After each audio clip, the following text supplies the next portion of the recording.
Beautiful, beautiful sunrise this morning. I'm very confident it could happen here this morning. Perfect spot. It's a pain in the neck to get in here, which is also why it is so good. It's just isolated. And I have the ability to come in from different properties than some of the other guys who are up here. So it changes the dynamic, and let's hope something big comes through.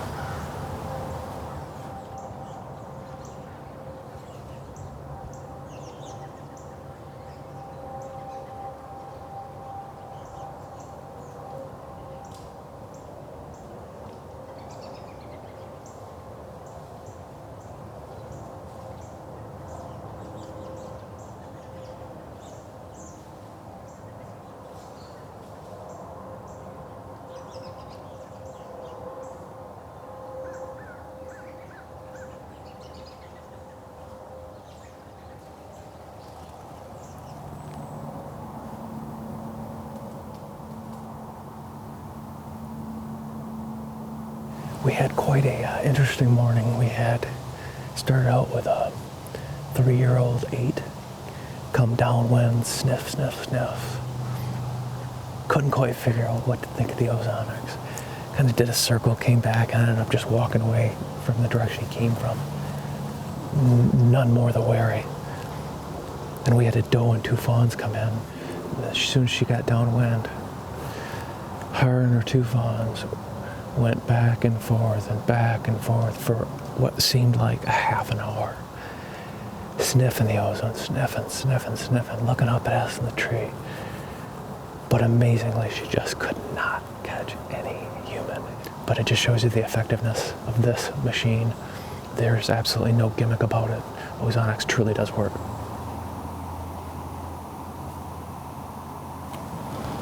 Kyle and I snuck into a spot on the backside of this ridge, and it's a bedding area.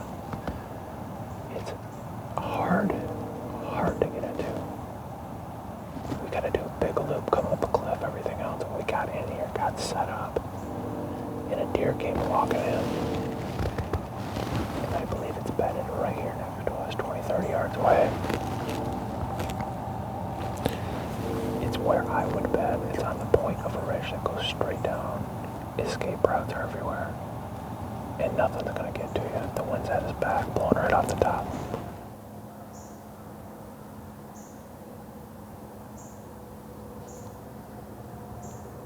Oh my gosh, take a wild guess who?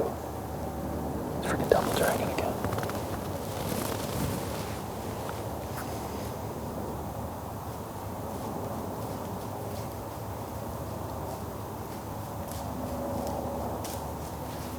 I'm gonna try to get the ozonic shot.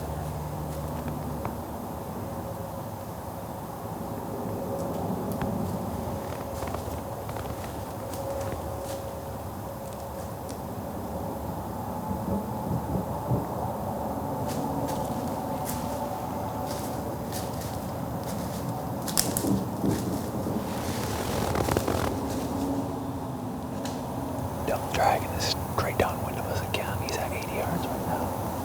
Unbelievable. That deer is so pretty. One more year. I don't want to shoot him yet. I'm just not ready. I would rather let him go than shoot him, so.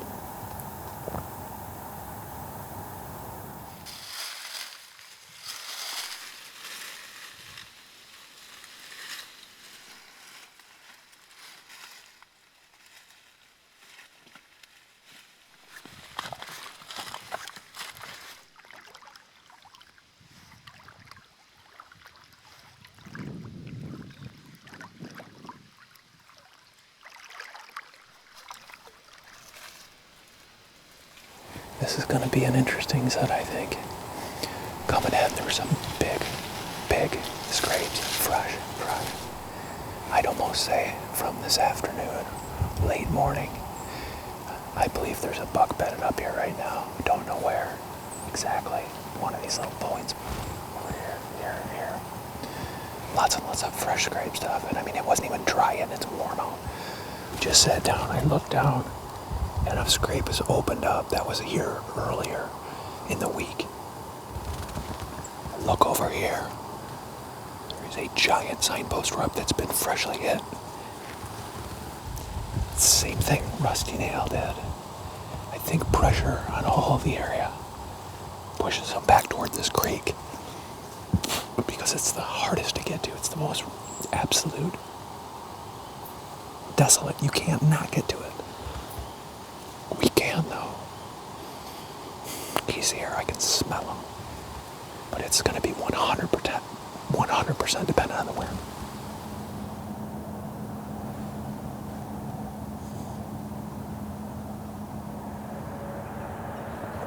Oh my goodness gracious, are you kidding me? It's double dragon again.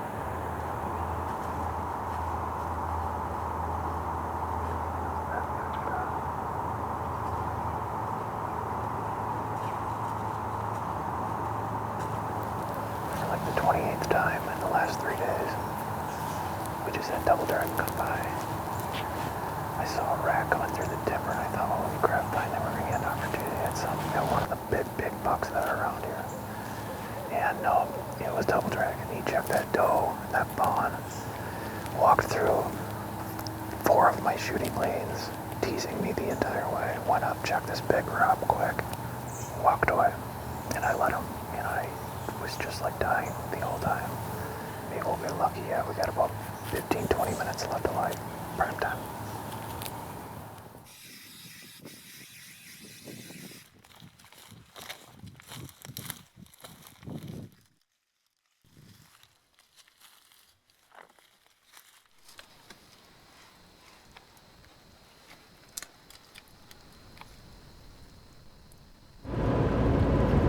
I was determined. As soon as I knew DL was around and I had an opportunity to actually chase him, I was not going to do the same hole, which is to just sit in the same tree stands. I think this is my 5th running gun set for DL. I just don't think I'm going to get a crack at him out of one of the ground blinds. He's been hunted enough now where it's going to be tough. No matter what, I'm going to cool new spot tonight. Whether I see anything or not, I got the first chance, first dibs, first time in.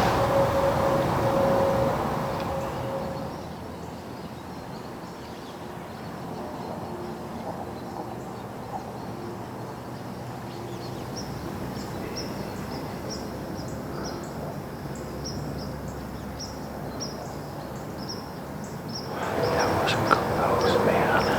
Night fox, baby. Night fox, I'm pretty sure. He's either a 5 or 6. It looked like a 6-year-old, big face. Oh, I've had 3 or 4 does downwind. The wind switched on me. My ozone slowed down this bottom. They smelled it. I'm frozen. I hear something on the other side. I look down and I think it's the little 8-point I bumped out of his bed. I was standing 10 feet from here, 10 yards. And the night fox was just a little bit further down. And I was looking at him, talking myself into shooting him, and I would have. He's a big old deer. He's a nice buck. He's probably 150, give or take. He's pretty heavy. But he's tight. Not a scoring monster. I'm after DL, but told myself that I probably would shoot a big mature deer. Because I'm running out of time, so. This is where I'll make my final stand. I think if I'm going to kill him, it's going to be right here, right next to all this cover. And also because this is where there have been a ton of does feeding, and it's just not had pressure anywhere around it. I've stayed out of the timber. It's got a couple different areas that'll funnel into one food plot. Maybe I'll get lucky.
Passing bucks like Double Dragon are one of my favorite aspects of being a bow hunter.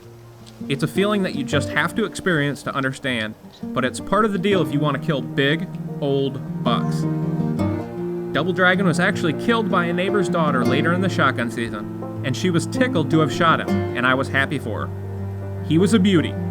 After seeing this buck so active during daylight, I kinda suspected he was gonna die soon.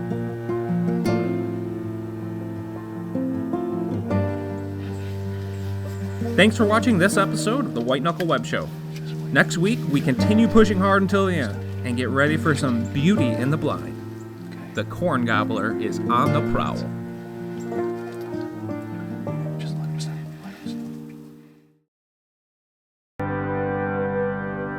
When Wicked Tree Gear started 5 years ago, the goal was simple: build a better saw.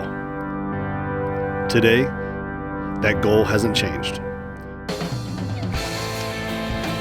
Wicked Tree Gear now offers handsaws and 6 different compact pole saw designs that extend up to 15 feet and a full line of accessories that meet any need that you might have. Check out the entire line of Wicked products at wickedtreegear.com.